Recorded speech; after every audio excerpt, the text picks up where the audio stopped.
2025 সালের মাধ্যমিক এবং উচ্চ মাধ্যমিক পরীক্ষায় উত্তীর্ণ রাজ্যের বিভিন্ন ছাত্রাবাসগুলোর মেধাবীদের দেওয়া হয় সংবর্ধনা। রবীন্দ্র শতবার্ষিকী ভবনের এই অনুষ্ঠানে উপস্থিত ছিলেন মুখ্যমন্ত্রী ডাক্তার মানিক সাহা। জনজাতিদের শিক্ষা এবং আর্থ সামাজিক উন্নয়নে বিশেষ গুরুত্ব দিচ্ছে রাজ্য সরকার। এক্ষেত্রে পানীয় জল থেকে শুরু করে জনজাতি শিক্ষার্থীদের হোস্টেল, জনজাতিদের জন্য বহুমুখী বিপণন কেন্দ্র, জমির পাট্টা প্রদান, স্বাস্থ্য সুরক্ষা নিশ্চিত করা, সড়ক নির্মাণ সহ বিভিন্ন সুবিধাভোগী স্কিম প্রদানের ব্যবস্থা করেছে রাজ্য সরকার। ধরতি আভা জনভাগিদারি অভিযান প্রকল্পে 20টি ছাত্রাবাস, 2টি মাল্টিপারপাস মার্কেট, 9টি বনাধিকার সেল নির্মাণ করবে রাজ্য সরকার, জানিয়েছেন মুখ্যমন্ত্রী।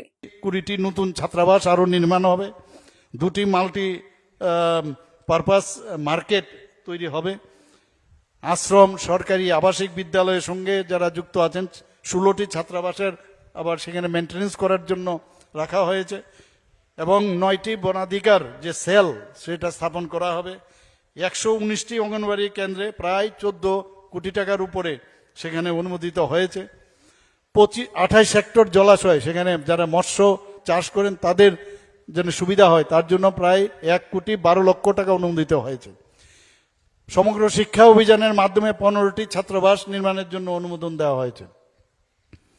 Mission for integrated development of হর্টিকালচারের অধীনে প্রায় 2,36,00,000 টাকা অনুমোদন দেওয়া হয়েছে, যাতে পাবলিক প্লেসে বিভিন্ন জায়গায় যাতে বিদ্যুৎ সংযোগ থাকে। আমরা অনেক সময় যখন বিভিন্ন জনজাতি এলাকা বা গ্রামে গঞ্জে যায় সেখানে অনেক সময় অন্ধকার থাকে।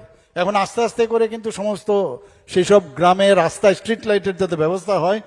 প্রায় 7,677টি পরিবার এবং 612টি পাবলিক প্লেসে সেই বিদ্যুৎ সংযোগের ব্যবস্থা করা হয়েছে। তার জন্য প্রায় 42 কোটি টাকার উপরে অনুমোদন দেওয়া হয়েছে।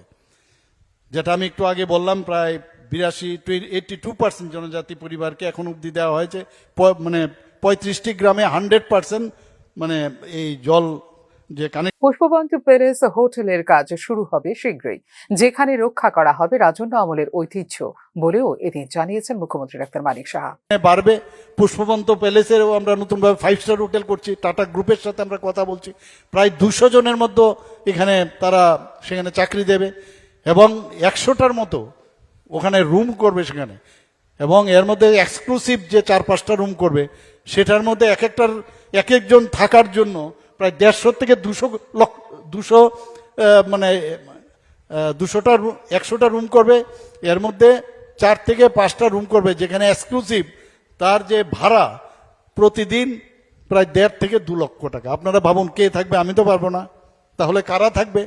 বিদেশ থেকে ওনাদের যে সার্কিট আছে তারা কিন্তু এসে এখানে থাকবে, আর বাকিগুলো নর্মাল যেরকম স্টাইলে থাকে, এবং সেগুলো মহারাজাদের যে কীর্তি তার প্রতিটা হলের মধ্যে থাকবে।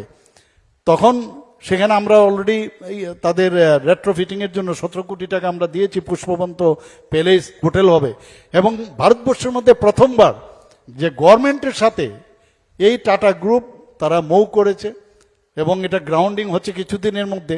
আর অন্যান্য জায়গায় হয়েছে, কিন্তু সেটা তাদের প্রাইভেট যারা মহারাজারা তাদের যারা অফস্প্রিং আছে তাদের সাথে করেছেন, কিন্তু গভর্নমেন্টের সাথে এই প্রথম করেছে। জনজাতি সম্প্রদায়ের শিক্ষার্থীদের জন্য মানসম্মত শিক্ষার সুযোগ নিশ্চিত করার জন্য সরকারি প্রচেষ্টাকে সম্পূরক করার ক্ষেত্রে গুরুত্বপূর্ণ ভূমিকা পালন করছে বেসরকারি এনজিওগুলিও বলে এদিন উল্লেখ করেন মুখ্যমন্ত্রী ডাক্তার মানিক সাহা। বর্তমানে 192টি হোস্টেলে পড়াশোনা করছে প্রায় 16,500 শিক্ষার্থী। 2024-25 অর্থবছরে রাজ্যের মোট 42টি এনজিওকে 23 লক্ষ টাকা দেওয়া হয়েছে বলে এদিনের অনুষ্ঠানে জানিয়েছেন মুখ্যমন্ত্রী ডাক্তার মানিক সাহা।